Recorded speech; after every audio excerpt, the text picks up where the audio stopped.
Welcome to DaAi Headlines. I'm Wendy Chen. Thank you for joining us. Coming up in today's show, Marikina residents in the Philippines are reciprocating Tzu Chi's love by helping flood victims in Rizal Province. We meet a brave mother, Chen Shouzhi, in Taichung, Taiwan, who is continuing to face her illness with courage and faith. And in Hualien's Jianana village, elderly farmers are calling on the younger generation to return home to help with their coffee plantation. In the Philippines, the recent floods caused a massive destruction in Marikina City of the Greater Manila area. After cleaning up the streets and roads, local volunteers hurried to carry out relief work in another severely hit village in Rizal Province. Within 3 days, 371 shifts of volunteers were mobilized to help out. Though there was no work relief program, the local residents are still happy to make a contribution because when Typhoon Katsana hit 3 years ago, these residents received Tzu Chi's help. Today, it is their opportunity to help those in greater need. Now a week after the flood receded, Marina's house is still a mess. It's not that she is lazy, but that she spends an hour every day to get to Rizal Province for volunteer work. Her grandchild's textbooks are put under the sun to dry. Everything else in the house is still soaked. As I know my home well, I can clean it up later, but for other victims, they need immediate assistance. The broken electric appliances don't bother Marian very much. What she cares about is the donation booklet, which she dries with her electric fan. The donation booklet must be dried, or these records will be lost. Marian hands over the cleaning of her house to her husband as she goes with Tzu Chi volunteers to conduct relief work in Rizal Province. Although her husband's feet are injured, he still supports Marian's decision. I think I'm still capable of cleaning the house myself. Even though Marian herself is also a flood victim, she still first fulfills her obligation as a volunteer to distribute aid to others. I'm not jealous as I'm a Tzu Chi volunteer, so I need to help others. Norma can understand Marian's commitment as she also put the victims first. Her house was ruined by the floods, but she used the money earned from the work relief program to buy materials and left a repair to her sons. Though my house was ruined, my sons can still help me repair it. I'm very lucky. 371 shifts of local volunteers in Marikina City were mobilized to help flood victims in other areas. One of the volunteers, Amita, who has 7 children, also leaves housework behind to help victims. Seeing these flood victims, I feel sad.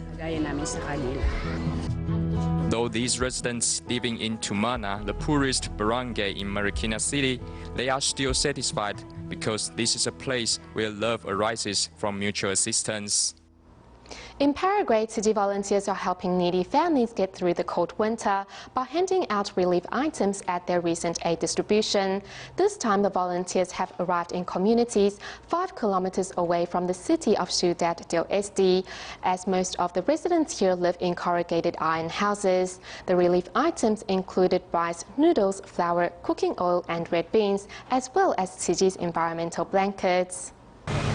Here at the distribution site in San Marco, 5 kilometers away from the city of Ciudad del Este, local residents are already waiting for the arrival of Paraguay's Tzu Chi volunteers.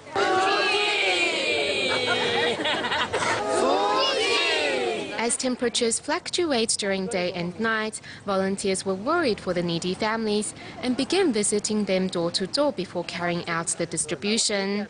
After a quick survey, the caregivers decided to hand out relief items to 183 families.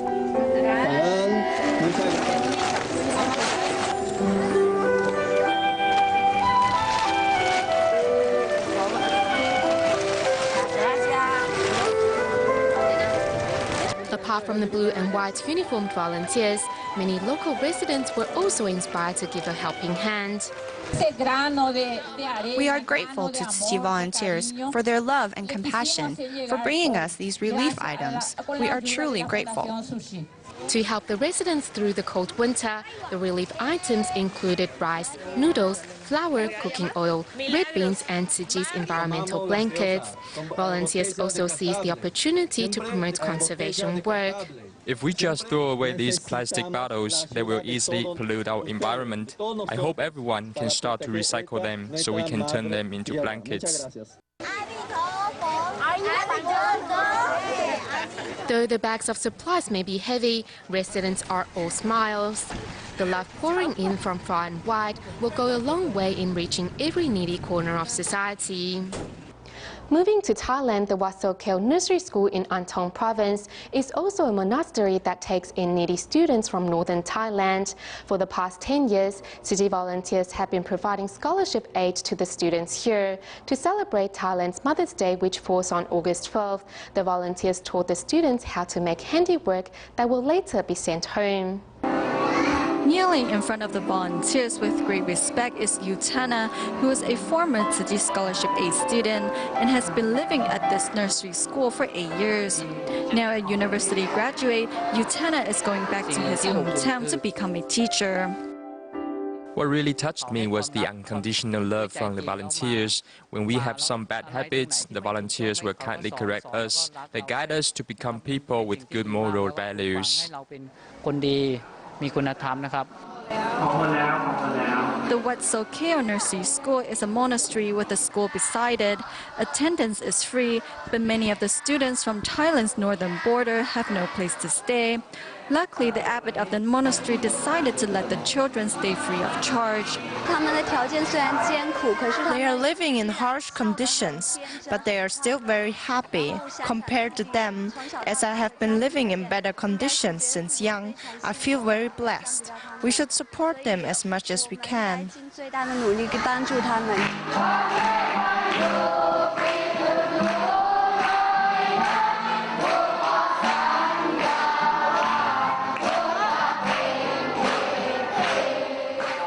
In Thailand, Mother's Day falls in the month of August. For those students that can't go home to celebrate the holidays, the volunteers comfort them and teach them how to make handiworks that will later be sent home to their mothers.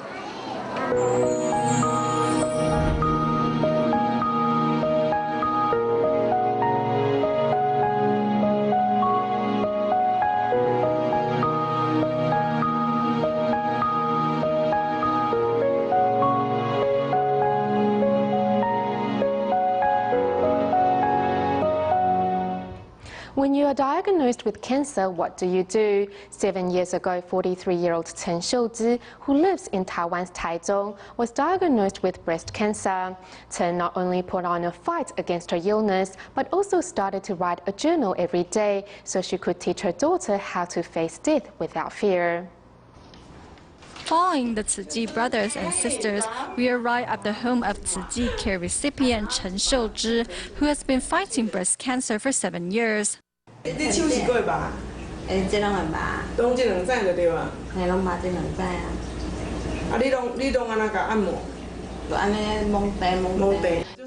diagnosed with cancer, one cannot see any sign of sickness in her face. She always looks on the bright side and faces her sickness bravely.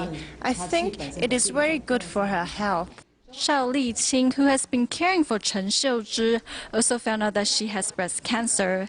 It was then that Shao realized how brave Chen is. When she talks about her sickness, she doesn't make a big deal out of it. It feels like she's talking about other people. When she discovered her sickness, Chen only worried about her young children. 最常就是小孩子太小了。你说那时候怎么样？小孩子太小，几岁啊？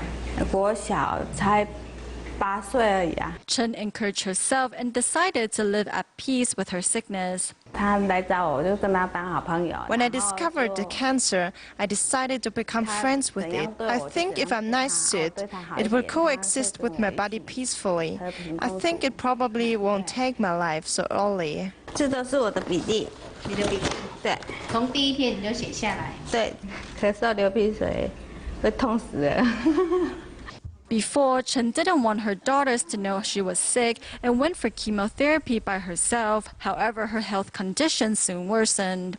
Last time, I had to sign something from school, and the teacher asked me if I had signed it myself. I told the teacher it was my mother who signed it, but she said that my mother has neat writing. I told her my mother is sick, and that is why her writing is not as pretty as before. Knowing their mother's conditions, Chen's 5 daughters started to help out with household chores. 到时候为什么会跌倒？不知道啊，就踩空就跌倒了。 Chen Shouzhi's cancer has spread through her whole body and now is affecting her brain, but she still goes to work and joins in the performance of the Water Repentance Sutra. She also teaches her daughter to face death without fear.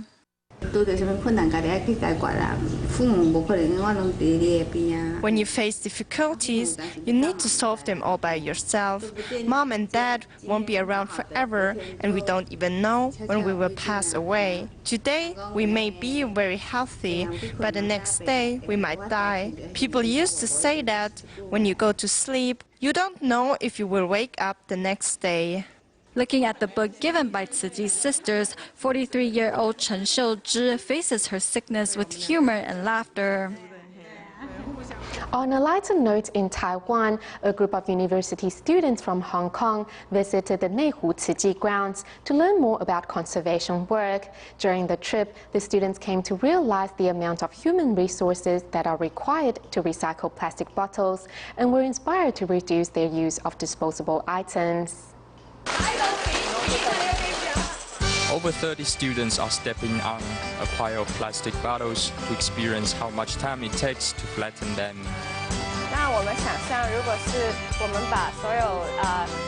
If we collect all the plastic bottles from a whole city, it will require a lot of time and energy to process them. Therefore, I'll encourage my family and friends to avoid using disposable materials.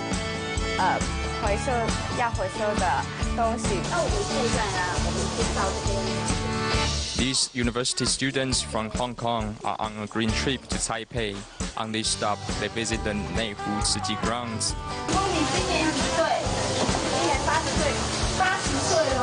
It is a hot day in Taipei with temperature over 30 degrees Celsius. Nevertheless, the 80-year-old volunteer endures the heat to sort the recyclables. In Hong Kong, I usually turn on the aircon in the summer, but if it is like what the senior Tzu Chi sister said, that we need to pedal for 25 hours to generate power for 1 hour of aircon, I believe I will refrain from using aircon in the future. To ensure the sustainability of the earth, one can start from changing our daily habits to save electricity and water. Labuan is an island off the coast of Sabah in eastern Malaysia. The island lives some 90,000 residents, but not one is a Tzu Chi volunteer. However, there seems to be a Tzu Chi recycling station here, or what looks like one. Actually, one of the volunteers at the recycling station is a Tzu Chi member, and from watching DaAi TV, she was inspired to start a recycling station, thus becoming a pioneer in recycling on her island of Labuan. Here's more. This looks like a Tzu Chi recycling station, but is actually a recycling station set up by Malaysia's Labuan Buddhist group. For the past 2 years, they have been watching the recycling information shown on DaAi TV. I think recycling is very meaningful. Labuan is a very beautiful island. The less trash there is, the better. If items can be recycled and things can be reused, why treat it as garbage? Every weekend, Buddhist volunteers will come to the recycling station. Presently, it's all females, but everyone hopes to inspire more people to come help out. I just know that we should not keep harming the earth and thus should do our best to reduce trash. Master Zheng Yan reminds us to do more now to prevent future disasters. This is Hu Yuehua, a Tzu Chi member. By watching DaAi TV, she has encouraged others around her to participate in recycling.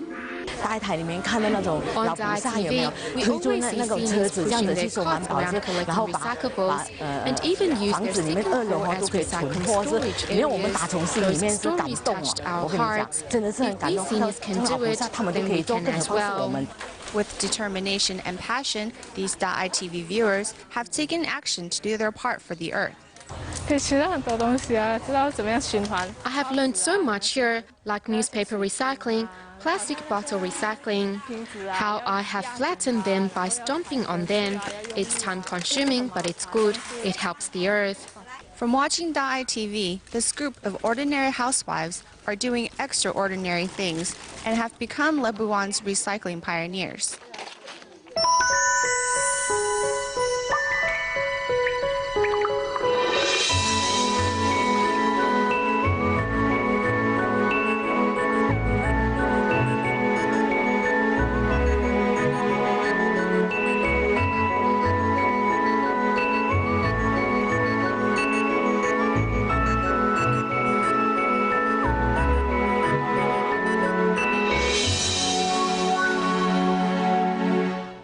Coffee has become an essential drink for many Taiwanese, particularly in Taiwan's bigger metropolitan areas. Although much of Taiwan's coffee is imported, Taiwan has been producing small crops of high-quality coffee since the Japanese colonial era. These coffee plantations continue on and are committed to using organic farming methods to protect the earth themselves and the health of their customers. With a working model in place, one coffee plantation located in the village of DaNa in Hualien County only lacks a younger generation to continue on the trade. Although some of the village's children have come back, the exodus to the cities has still drained the village of much of its residents. Therefore, the future of DaNa and Taiwan's organic coffee trade is still up in the air. The air is filled with the aroma of freshly brewed coffee, a smell that has become the hallmark of the village of DaNa. The fact that elders here are now drinking coffee is a great breakthrough. Before, they had no idea that coffee could be sweet, bitter, or sour. 70-year-old Nagal brews up a cup of coffee that has highlights of sweetness despite not adding sugar. She has been brewing a mean cup of coffee for over 50 years now. During the period of Japanese occupation, these aunties used to accompany their grandparents into the fields to pick coffee beans.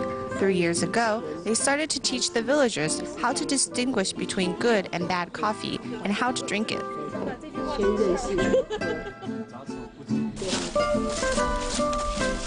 Nagal, along with several other elders, refuses to use pesticides in the growing of coffee beans. They want to return the land to the pristine state of their childhood.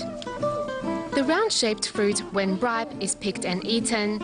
A wonderful aroma is given off by coffee leaves and unsullied by the smell of pesticides, which are absent here.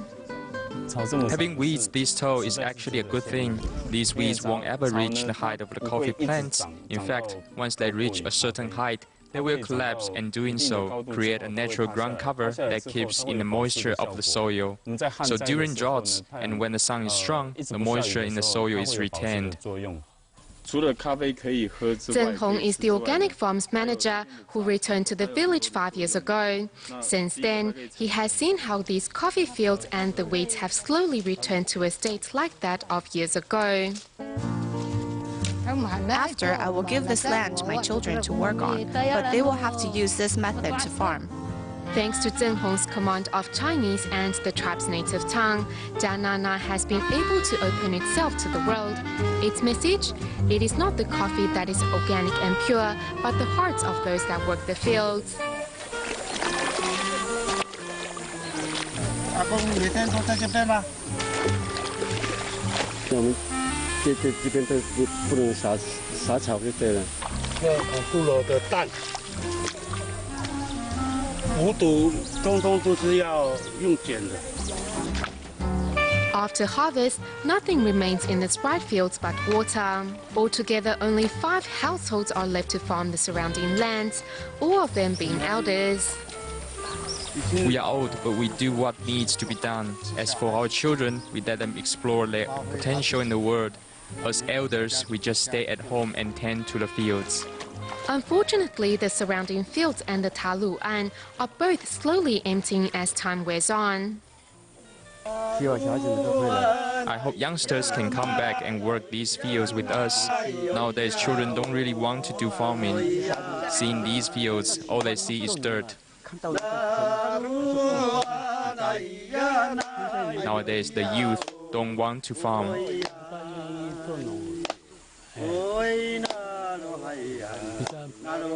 They don't understand how to farm.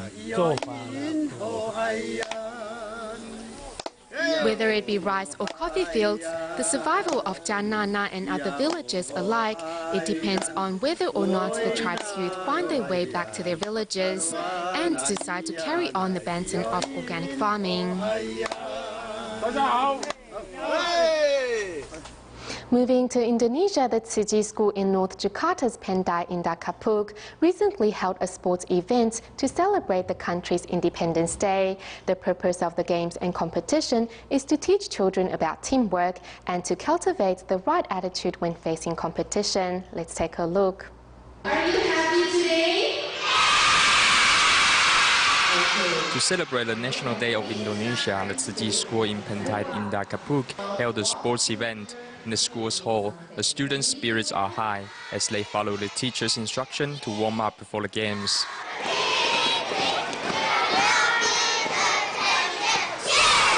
The sports day event is divided based on grades. For the first graders, they are playing with marbles and other group games to enhance the cooperative spirit.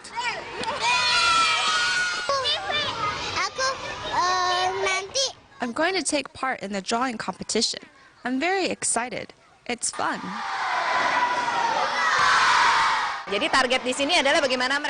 The purpose of this event is first to have students to enjoy it, and second for them to know there are always winners and losers. What's more important is their devotion to the games, and I hope they can learn the proper spirit and realize it in their lives. Following the first graders' games, the second to fourth graders are playing soccer and basketball. These students try their best on the court as their classmates cheer them on.